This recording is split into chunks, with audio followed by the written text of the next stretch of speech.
tava brincando e aí a câmera pegou na hora, né, a gravação.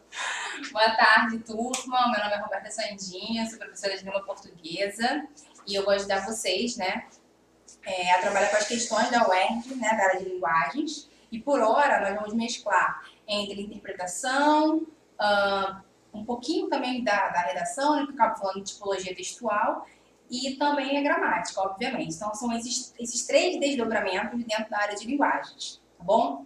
Bom, a minha primeira dica quando eu falo da UERJ, né, é entender que universidade é essa, né, e aonde ela está querendo que você chegue como candidato. Ou seja, é uma universidade extremamente política, politizada. Ou seja, você precisa entender as demandas que essa universidade tem diante do cotidiano do estado do Rio de Janeiro, para poder também entender a dimensão dessa banca examinadora, ok? Mas é claro que aos poucos vocês vão encaixando as ideias, tá? Bom, a outra dica que eu tenho, esperar onde isso aqui. Agora, a outra dica é o seguinte: vocês precisam ficar antenados na revista eletrônica do site da UERJ, tá? Então, veja, você entra no site da UERJ e participa lá, Revista do Vestibular da UERJ. Ok? Porque lá tem todo o encaminhamento dos exames cursivos, exames anteriores, provas anteriores, exame discursivo, enfim. Tudo que você precisa saber sobre a banca está lá nessa revista eletrônica, ok? Mais do que isso, lá também funciona a TV UERJ, tá? A TV UERJ. E aí, assim, eles acabam disponibilizando várias palestras, inclusive sobre a bibliografia do ano, né, do material exigido no edital naquele ano, né? Do ano que se dá o exame. Por exemplo, neste ano, o que nós temos como obra? O Triste Filho Policarpo Quaresma, da primeira fase do exame, né? Na segunda fase, nós temos Assim na Terra como Embaixo da Terra. E na fase discursiva, a segunda fase, nós temos o livro 1984, da George Orwell, que vocês também encontram em PDF. Todos esses livros eles estão disponibilizados na rede, em PDF, tá? O Triste Filho Policarpo Quaresma tem um filme curtinho, um filme brasileiro, porque nessa ocasião Lima Barreto vai falar sobre o patriotismo no Brasil e como Policarpo Quaresma, né, enfrenta e lidar com essas questões. E aí, assim, é importante, obviamente, ser antenado com a atual conjuntura política, porque aí sim você vai entender essa demanda. E o livro de 1984, tá? Que também vem de uma ideia de cidadão político, uma ideia de vigiar e punir, uma ideia de vigilância da sociedade, o Big Brother, o Grande Irmão. Então, assim, tudo isso que está ali perpassando essa ideia da bibliografia do edital deste ano. Bom, os professores, eles realizam palestras, tá? Que acontecem no espaço da UERJ, aí você pode agendar, tem um link para inscrição, tem um lugar tudo direitinho, tem um link para inscrição, porque é um lugar com números marcados, né? Você tem um quantitativo para pessoas que vão assistir a palestra. Então, quanto antes, né, você puder fazer a inscrição, melhor, caso você queira participar de forma presencial. Bom, caso você não possa ou não queira, né, naquele momento, você pode participar da TV UERJ. Lá fica disponibilizada a palestra. Ela não só acontece em tempo real, porque é uma gravação, né, um ao vivo, mas ela fica, eu acho que durante 24 horas, um pouquinho mais, na TV UERJ, para você poder também acompanhar as discussões relacionadas à bibliografia do edital, ok? Não adianta achar que vai conseguir fazer a prova sem ler a bibliografia, tá? Não vai dar, é um muro maior, é um pouquinho maior. Então, você vai precisar, sim, de apoio da bibliografia, dos autores, de entender o texto, quais são as demandas, porque algumas questões são muito específicas, tá bom? Então, assim, não cai na ideia de que, eu tenho sorte, eu sei interpretar textos. Não funciona assim. Você está diante de uma banca que é extremamente... que trabalha, né, de uma forma sofisticada, com intertexto, com interdiscursividade, e tudo isso vai exigir, né, obviamente, vai exigir muito mais do candidato. Eu chamava de vestibulando. Ó, eu quero começar de uma forma linear. Peraí. Tá, eu quero começar de forma linear, então eu vou puxar o conto principal e aí depois eu volto pro conto que trabalha com intertexto dentro da prova, tá?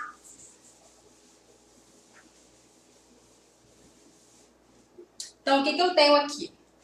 Bom, as questões de 18 a 21, então, de fato, eu segui esse cronograma, tá, dentro da prova, referem-se ao conto A Terceira Margem do Rio. Então, esse é o nome do conto, e esse conto, ele está dentro deste livro, primeiras histórias. Não significa que são as primeiras histórias, tá? Tem que ter uma reunião realmente dos contos. E aí, assim, a terceira margem do rio é um conto breve, tá, que acontece dentro desse texto. E o autor é o João Guimarães Rosa. O que você precisa entender quando está estudando a bibliografia? E que isso seja hoje, amanhã, quando estiver na universidade, quando estiver no mestrado, enfim. Vai fazer uma resenha, vai fazer análise de um texto, vai estudar uma bibliografia, o que você precisa entender? O contexto em que esse texto, essa história, essa bibliografia está inserida, obviamente. Você vai precisar entender, né, as demandas e propostas do autor, ou seja, conhecer o autor é extremamente importante. E aí, por fim, obviamente, a obra, tá? Então, tá fazendo análise do texto, tá fazendo resenha, tá fazendo resumo, tá fazendo fechamento, você vai precisar entender essas três demandas, ok? O contexto em que se insere aquele texto, porque ele não nasce do nada, tá? O autor, quais são as características daquele autor, porque o autor, ele tem um recurso estilístico que ele vai usar ao longo de sua obra. E também, obviamente, a obra, como ela se dá nesses contextos, né? Como ela se dá dentro desses desdobramentos. Bom, então vamos lá. Sim, então analisando o conto, né? A terceira margem do rio, eu vou falar aqui de forma bem breve para vocês, porque o conto é um pouquinho extenso, né? Não chega a ser o livro inteiro, ele perpassa aí 7 parágrafos, ou um pouquinho mais. E aí, assim, vou contar um enredo para vocês. Primeira coisa que a gente precisa entender é o que é um conto, né? Então, nós temos a tipologia textual. Conto. Dá para pegar até aqui? Tá me pegando aqui? Ah, beleza. Conto. Qual é a característica? Eu preciso que um conto tenha enredo, narrador, personagem, clímax e desfecho. Eu preciso que o conto siga essa estrutura, tá? O que é um conto? Por que um conto também é uma narrativa? O que é uma narrativa? Narrativa é quando te acontece algo, né? Quando você tem um acontecimento, você tem uma necessidade de narrar, não é isso? Aconteceu uma coisa, perdi a carteira.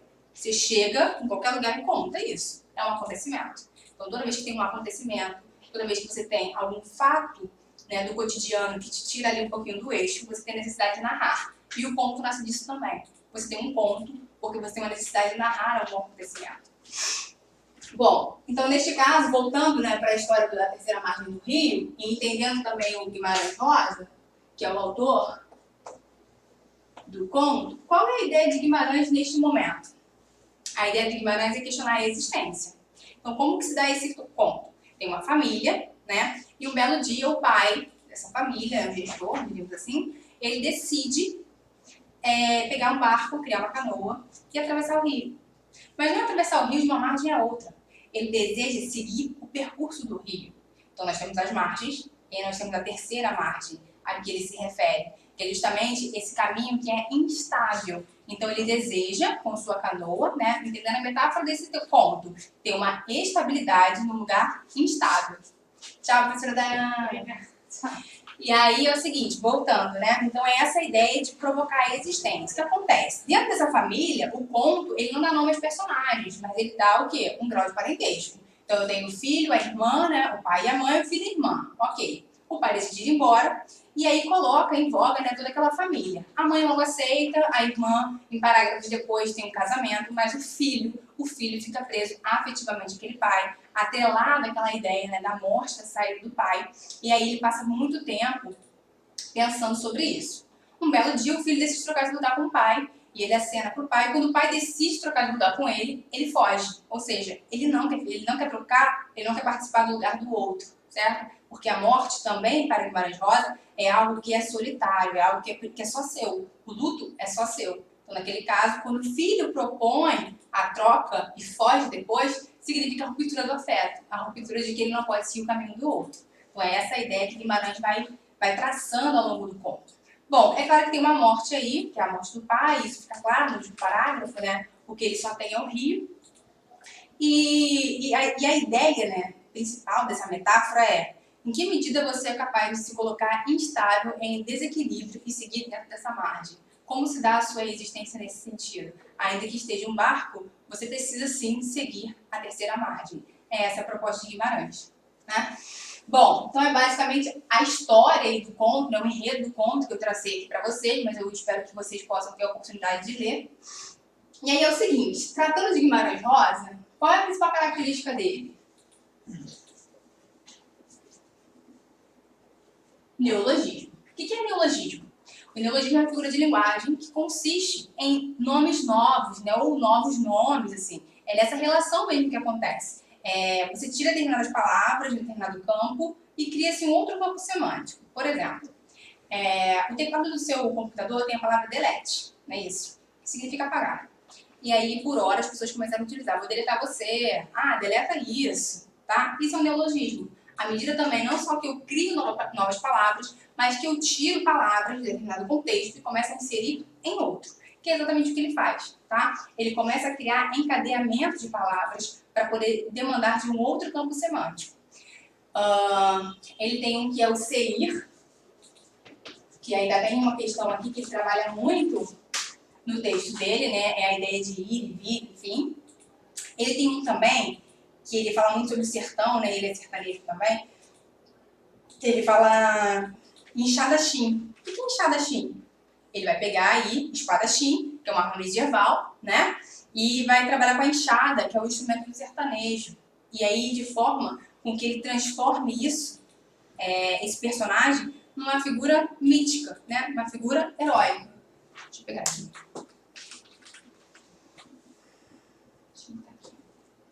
Então é exatamente isso que ele faz. Ele vai traçando palavras, né? Vai capturando palavras e vai formando um novo encadeamento das ideias.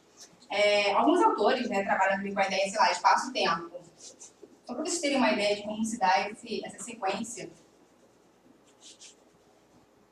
do Guimarães Rosa, tá? As obras de Guimarães, ele tem um dicionário. E algumas obras, sim, só é possível entender determinadas obras com um dicionário ao lado. Tem um dicionário específico do vocabulário dele, que é só dele, tá? Espaço-tempo, por exemplo, é uma palavra que significa um cotidiano não capturado. Então, hoje, se a gente fosse falar, por exemplo, sobre o espaço escolar. O que é o espaço escolar? O que acontece ali naquele tempo? O que nós temos ali é um espaço-tempo, que é um cotidiano não capturado. Você não consegue precisar do tempo que você está na escola aprendendo determinadas coisas. Isso se dá ao longo de um processo. Então, para vocês terem uma ideia, são palavras que já existem no cotidiano, né? E quando eu faço a união delas, a partir de um item, por exemplo, eu tenho um encadeamento das ideias, e aí eu tenho um neologismo, porque eu acabo inserindo essa palavra num outro campo semântico. Então, se hoje nós fôssemos pensar a principal característica de Guimarães Rosa, variação linguística, a formação de novas palavras. Ok? E assim, não é só a questão das palavras em si, ele vai trabalhar também com a ideia da inversão morfológica, sintática, ele vai trabalhar com a ideia da pontuação. É um recurso estilístico extremamente sofisticado, que pessoas, pesquisadores estudam Guimarães Rosa uma vida inteira para tentar decifrar quais foram os caminhos, né, a trajetória que ele seguiu para tentar desvendar muitas coisas que ele traz em sua obra. Bom, vamos à questão afinal, que fala sobre a terceira margem do rio, que é do Guimarães Rosa. É claro que ele não é um autor simples, tá? Ele é extremamente sofisticado. Considera a hipótese de que o título A Terceira Margem do Rio se refere também à própria ficção. É ficção? O que ele vai chamar de ficção, gente? Que é uma outra vertente, né, das grandes obras. Tudo que você faz na sua vida também é uma ficção, porque também é invenção. Tá? Você se reinventa para viver. Então, todo dia você tem uma invenção de um dia. Então, assim, você acha que é uma realidade, mas na verdade o que você vive também é uma ficção, porque é uma invenção. Tá? Então, é essa a ideia que se passa. Então, ó, ficção, que se desenvolve entre duas margens. Né? Então, estou falando das margens que ajudam a percorrer o rio. O rio seria visto como uma terceira margem. Então, ele vai da realidade à imaginação. Por que da realidade? Porque sim, é possível nesses primeiros parágrafos que o pai, né, ele pega uma canoa e atravessa esse rio. Sim, é possível. Mas o que não é possível é que esse filho fique atrelado ao pai por tanto tempo e ainda acene para voltar, para tomar o lugar do outro. Então, por hora, a obra vai mesclando entre ficção e realidade, imaginação, o que é mentira e o que não é, o que poderia ser real. Porque, na verdade, o contexto disso é questionar a existência. Então, vejamos. O trecho do conto que melhor comprova essa hipótese de leitura, ou seja, da realidade e da imaginação, né? Então, uma hipótese de leitura, vai trabalhar também com inferência, que é a dedução, né? Aí tem aqui as opções. Vamos começar de baixo para cima, da D até A, de forma didática, tá? Ninguém é doido. Ou então, todos. Bom, aqui nada me refere ao estilo de realidade e de imaginação. Quem leu o conto sabe que na casa dele era proibido falar isso aqui, ó, doido. Tá? Porque se era uma característica de quem toma um rio à frente como doido, e o pai, desde o início, ele negou essa característica. E eu, rio abaixo, rio afora, rio adentro. O rio. Isso aqui é uma das últimas falas, né? Dos últimos períodos do conto e que ele fecha, né? Como o filho se dá após esse luto. Ou nesse momento de luto também. B. Os termos, então, aqui mostra alguma coisa entre realidade e ficção? Bom, não. Os tempos mudavam no devagar, depressa dos tempos. Olha que bonito isso, no devagar, depressa dos tempos, né? Então veja, em que medida que também tem realidade e imaginação? Os tempos mudavam, ok, era devagar e depressa os tempos. Você está falando da passagem do tempo. Aí vejamos a letra A. O que não era o certo, exato, mas que era mentira por verdade. Vê se isso não tem alguma relação, né, de dedução e pressupostos com o que é realidade e o que é imaginação. Então, o que seria imaginação? Que era mentira por verdade. E o que é realidade? Aquilo que não é certo, mas apresenta uma exatidão. Tá? Então, veja que aqui você vai por dedução. Você vai trabalhando com as suas inferências. Tá? A resposta correta é letra A. Gabarito, letra A. Eu ia falar número A. Passou, né?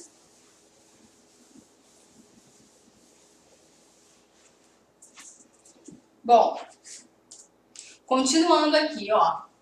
O conto constrói uma alegoria, ou seja, uma metáfora ampliada que o organiza, que é a ideia da existência. Esse aspecto alegórico é reforçado pelo modo de identificação dos personagens, o que se faz por meio de... Então vamos lá. Qual era, né, em que medida, o texto é narrado em primeira pessoa, que é a fala do filho em relação ao enredo, filho contando a história. Então, assim, como você consegue identificar os personagens? É a partir do nome próprio? Grau de parentesco, atividade profissional, ali estava descrito de alguma forma que cada um fazia, que cada um trabalhava, e era assim que ele acabava definindo quem era quem no texto. Demonstração de afeto, era a partir da demonstração familiar de afeto que eu consegui identificar os personagens? Bom, qual é a resposta correta? B, grau de parentesco. Como foi dito antes, neste conto, não tem nome dos personagens. O que nós temos ali é uma instituição familiar e que o grau de parentesco vai demandando as relações, né? Então a gente tem uma mãe que supera a saída do marido por escolha, nós temos uma filha que se casa, nós temos um filho que é atrelado ao pai e que em determinado momento tem um rompimento aí, tá? Então a ideia de identificação de personagens é o grau de parentesco. Ainda que a partir disso tem uma demonstração de afeto, mas o que o enunciado me pede é a identificação, ok? Gabarito B.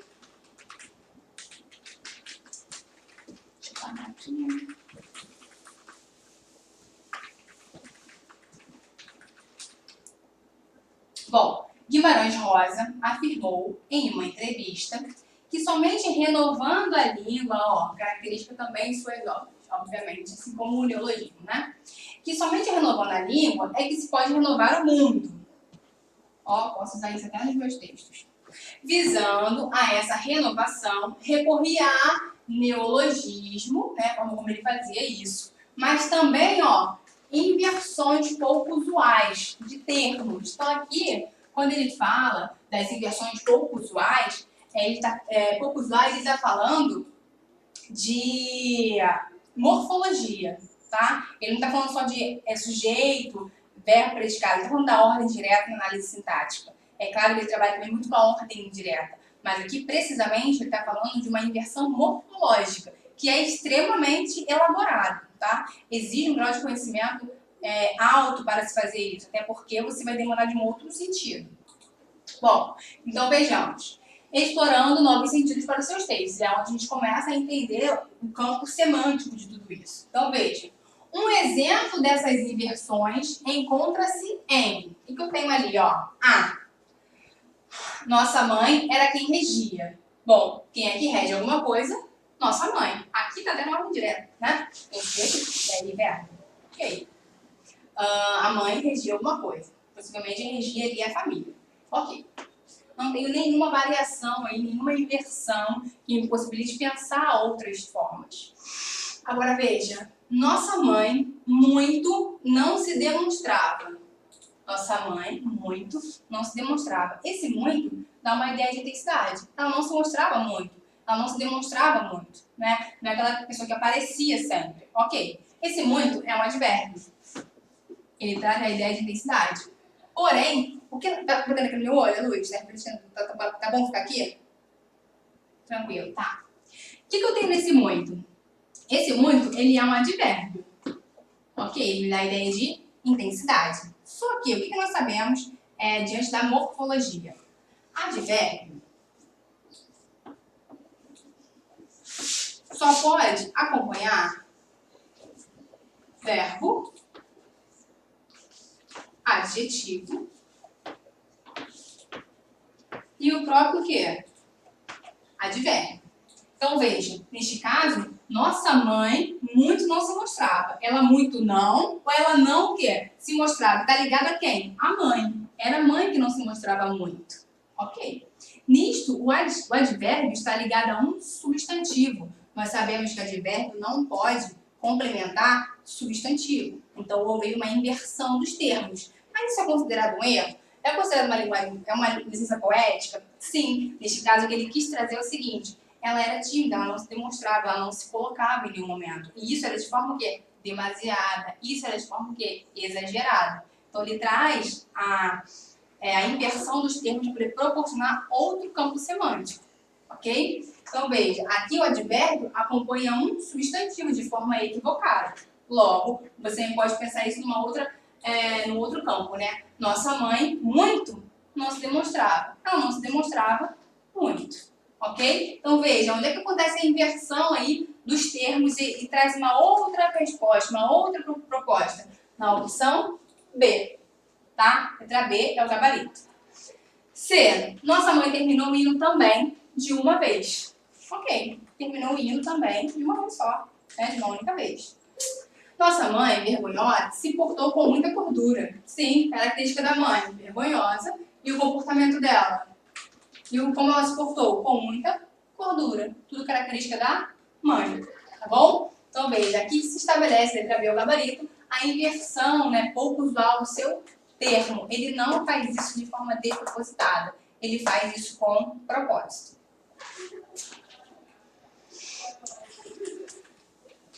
De dia e de noite, questão 21, tá? Está na sequência aí. De dia e de noite. Deixa eu apagar.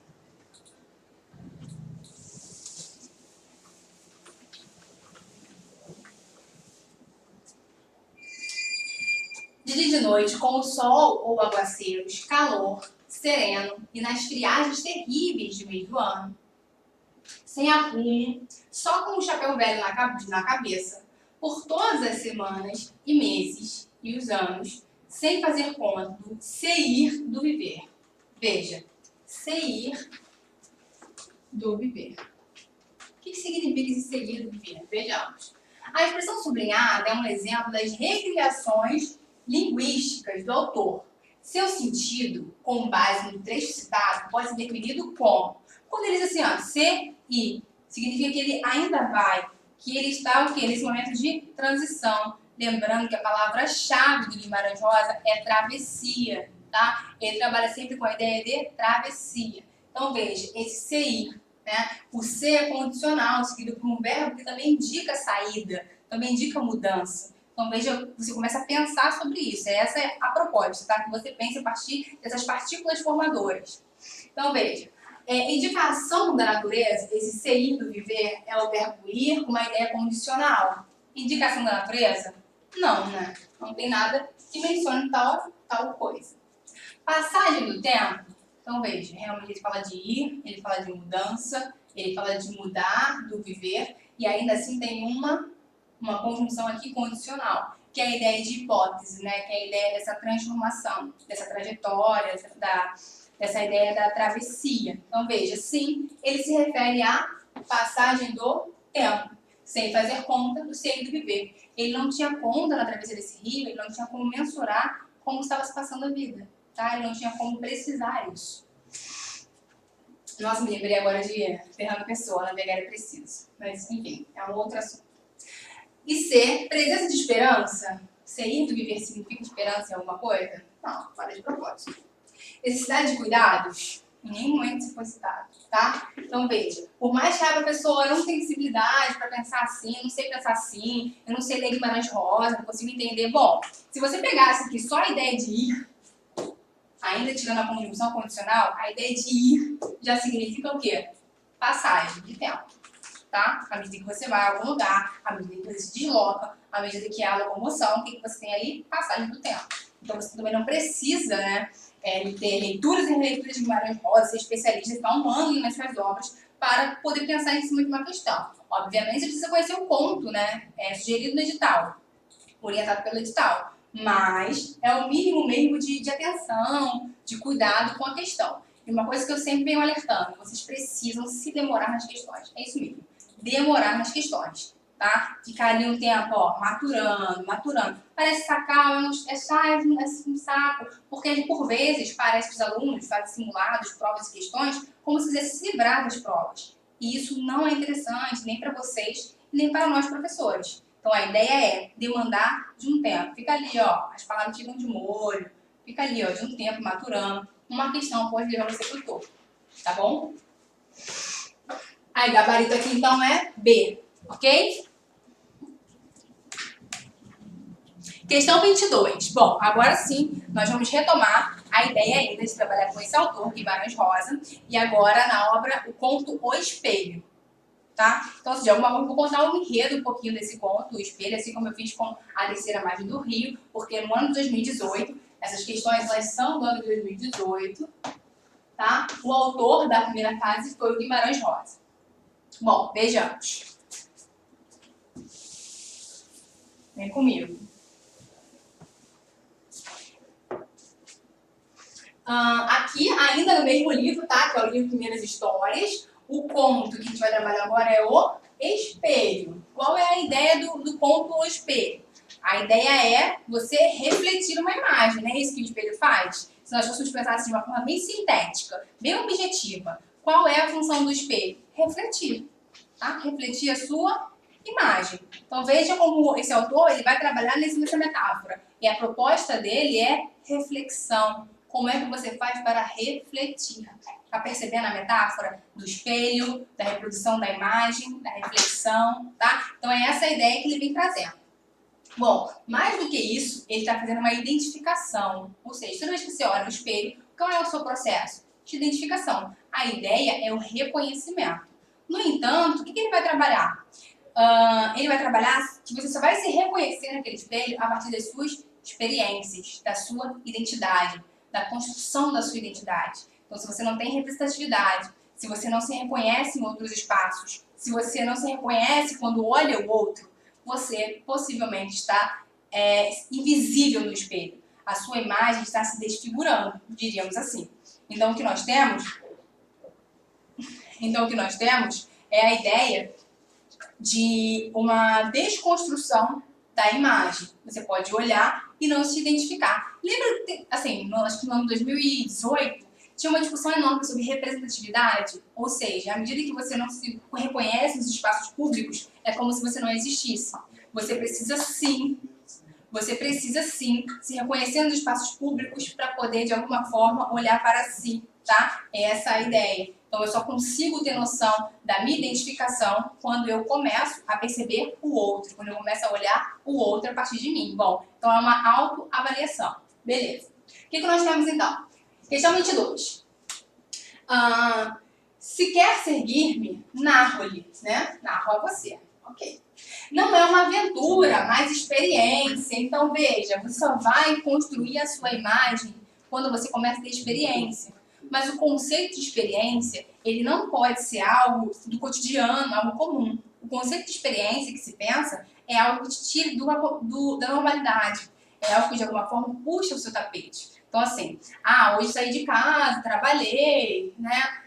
Falei um pouco sobre Guimarães Rosa, voltei para casa, fiz as minhas, enfim. Não teve nada que me fez me tornar uma pessoa melhor, não teve nada que me fez refletir nesse caminho, então não tive experiência. O que eu tive foi um dia comum. Experiência pode ser caracterizado à medida em que você começa a ser transformado. E aí sim nós temos a experiência, tá? Então, hoje eu saí da aula e eu quero ser professora. Nossa, você já está pensando diferente. Você já está existindo e reexistindo, ou seja, você está mudando e se transformando, tá? A partir dali. Então, isso sim é considerado experiência. Bom, silêncio, alunos. E que me induziram alternadamente a séries de raciocínios e intuições. Então, veja, ele quer saber o seguinte: o texto fala de experiência, o texto espelho, né? Vai trabalhando também com raciocínios e intuições. Qual tipologia textual pode ser dada nesse sentido? Estamos trabalhando com ponto. Então, seria um ponto. O quê, né? Então, veja, é um ponto carta? É um interlocutor? Está gerando isso para um receptor? Não, né? Ele não está fazendo isso. Ele está convidando o leitor para participar do texto, mas ele não está fazendo a obra dele para alguém direcionadamente. Não. É uma entrevista? A gente tem entrevistado, perguntas e respostas? Não. Né? É uma reportagem, ou seja, eu tenho ali uma notícia, algo imediatista, e a partir disso vou trazendo também citação de autoridade para provar alguma coisa. Isso é característica de reportagem, né? O texto apresenta nesse sentido? Também não. O que nós temos? Uma dissertação. Sim, existe um ponto dissertativo, tá? Que é aquele que você vai...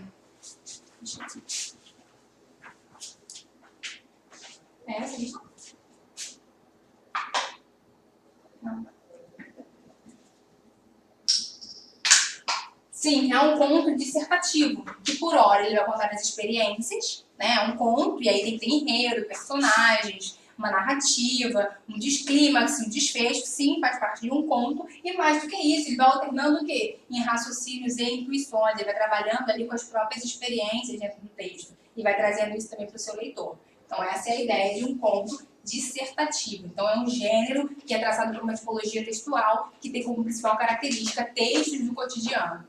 Tá bom? Gabarito é a opção A. Bom, aqui sim é uma questão, é o início da prova, tá? Nós começamos de forma linear, do final para o início.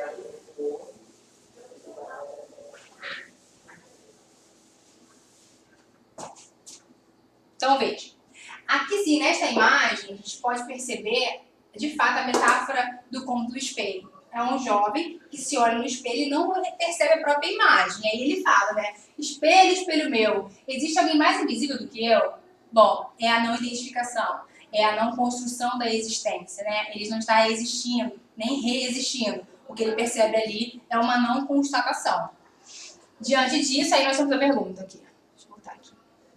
Na charge, o personagem formula uma pergunta cuja resposta está inserida pela imagem refletida no texto, no espelho. Imagem que não foi refletida, né? Está claro na charge. A partir dos elementos contidos na imagem, então veja, quando tem assim, ó, você precisa observar a imagem. Vai lá e olha de novo, tá? Trata de uma resposta que expressa o seguinte posicionamento. É uma recusa da denúncia, de uma denúncia? Não, ele está ali se colocando, se denunciando, né? Se questionando. Ele não está recusando uma denúncia, não. É uma refutação de uma avaliação? Ele está negando, e aí assim, ó, palavra refutação, significa negar, né? Rejeitar. É importante também a ampliação do vocabulário, porque aí uma questão como essa, você não sabe o significado de alguma palavra, você pode errar, tá? Então aqui, ó, desculpa. Ele faz uma refutação de uma avaliação, ele nega uma avaliação? Não, ele vai lá e se questiona, né? Ele vai lá e pergunta, e aí? Existe alguém mais invisível do que eu? Ele não está negando nenhuma avaliação, ao contrário, ele está fazendo uma autoavaliação. Tem o silenciamento de uma crítica? Não, ele está criticando, ele está se autocriticando, né? Ele está questionando, isso a partir de uma paródia, inclusive, que é a paródia da madrasta, né, da Branca de Neve. É isso mesmo? É Branca de Neve? Agora me deu um branco, é Cinderela. Acho que é Cinderela, né? Enfim, em alguma dessas histórias aí que tem uma princesa, que tem um príncipe, que no final dá tudo certo. Mas vamos voltar aqui. Silenciamento de uma crítica? Não, ele continua sim a fazer uma crítica. Ele está se criticando, ele está se questionando, ele está se posicionando diante disso, diante do que ele não vê, aliás. E aí, veja, é a confirmação de uma hipótese? Sim, porque o que ele tem aqui, ó? Espelho, espelho meu, existe alguém mais invisível do que eu? A resposta é, teoricamente, né? Sim. Então é uma confirmação de uma hipótese, porque ele olha para o espelho e não vê nada. Tá bom? Então o gabarito aqui é letra D.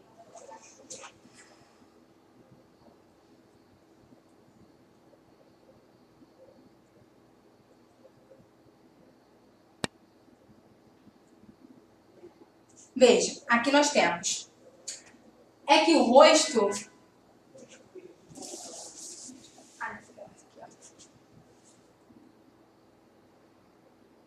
Questão 14. Ocorre que o poder do espelho, esse vidro de aço pendurado na parede, né? É um aposto aqui. O fragmento produzido pela travessão especifica o sentido de espelho. Ok, está me explicando o que é um espelho, bacana. Além da função de especificar o sentido de uma palavra, esse fragmento também cumpre no parágrafo, então eu vou ter que voltar lá, ó, porque está se referindo ao parágrafo, o papel D. Vejamos. Neste caso, o texto vai trabalhar com uma intertextualidade. O que ele trouxe? Não só o conto O Espelho de Guimarães Rosa, como também esse texto aqui da Maria Rita, tá? Aí vem lá, ó, com o outro no corpo, o espelho partido. Então, vejamos. Nós vamos ler esses dois parágrafos para poder responder a questão seguinte, tá? Vou finalizar. Então, o que nós temos? O que acontece com o sentimento de identidade de uma pessoa que se depara diante de um espelho com um rosto que não é seu? Como é possível manter a convicção razoavelmente estável que nos acompanha pela vida a respeito de nosso ser? No caso, sofremos alteração radical da nossa imagem. Perguntas como essas provocaram intenso debate a respeito da ética médica depois do transplante de parte da face em uma mulher que teve o rosto desfigurado por seu cachorro em Amiens, na França. Nesse sentido, nosso sentimento de permanência e unidade se estabelece diante do espelho, a despeito de todas as mudanças que o corpo sofre ao longo da vida. A criança humana tem um determinado estágio de maturação, identifica-se com a imagem do espelho.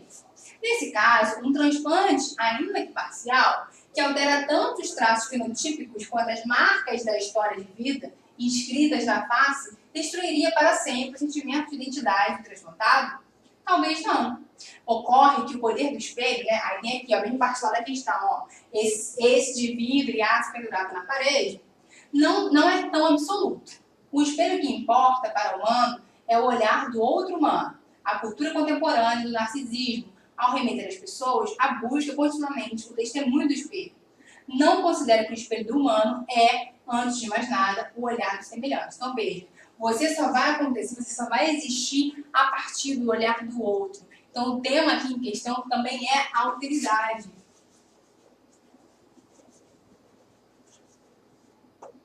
Você só existe a partir do outro, de como o outro te vê e de como você vê o outro. Bom, e aí o que nós temos como um todo, né? Ela quer que você volte lá naquela hora, para que vocês voltem na questão comigo. Aqui, 14, ou 14, para me dizer o seguinte, esse trecho, ó, esse vidro de aço pendurado na parede, o que significa dentro da questão? O que ele significa? Né? O que ele quer? No parágrafo, o que ele cumpre? Papel de quê? Então, veja, vocês podem perceber que ao longo desses dois parágrafos, né, no decorrer dos dois parágrafos, está falando sobre uma característica psicológica do espelho, né, uma outra reflexão de identidade, né, de existência, de alteridade, de se colocar somente a partir do olhar do outro. E aí, do nada, a autora faz uma intervenção explicando o que é um espelho, de forma bem incisiva, bem objetiva, né? E aí ela coloca esse vidro de aço pendurado na parede. Então, vejamos, o que significa isso? D. Vamos começar D para A didaticamente, tá? Indicar a opinião implícita da autora. Tá implícito? Não. Tá na cara que ela quis colocar isso de forma incisiva, né?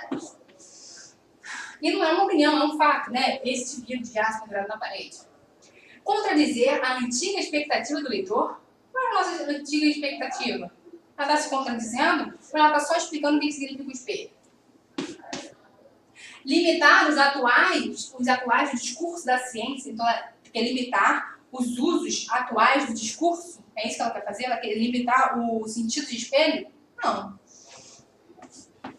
Agora, ela quer ter antecipado o emprego diferenciado do termo, né? Então, ela traz aqui já, de cara, o que é um espelho. Então, ela quebra toda aquela sequência lógica, psicológica, trazida pelo espelho e coloca isso de forma bem objetiva, bem incisiva, tá? Que é esse vidro de aço pendurado na parede.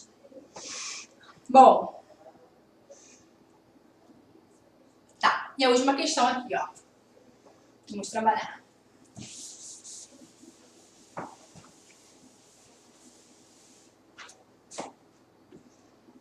É que o rosto não se reduz à dimensão da imagem. Ele é a própria presentificação de um ser humano em sua singularidade irrecusável.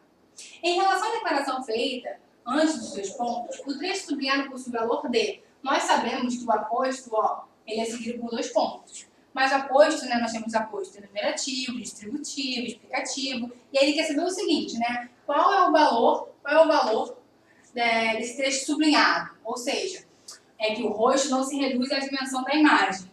Ele é a própria presentificação. Neste caso, ele quem? O rosto, né? Porque ele se refere à imagem. Então, veja, neste caso é uma explicação. Opção C. Até porque eu poderia aqui encaixar, né, na conjunção explicativa. Por quê? Então, veja. É que o rosto não se reduz à dimensão da imagem porque ele é a própria presentificação de um ser humano em sua singularidade irrecusável, tá? Então, eu não tenho ali uma ideia de condição, eu não tenho uma ideia de conclusão, porque conclusão se dá a partir de um fato, né, ou uma opinião.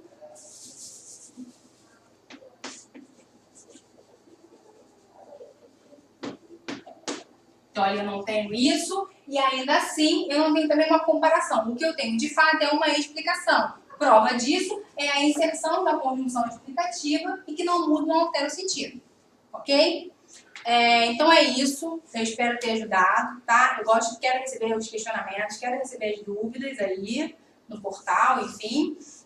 E eu quero que vocês, mais do que isso, se atentem para a bibliografia, tá? Da UERJ. Tira um dia para estudar o texto, para ler o texto, para entender a demanda daquele autor, o contexto, a obra. Só assim você vai se sentir mais seguro para poder responder essas questões, tá?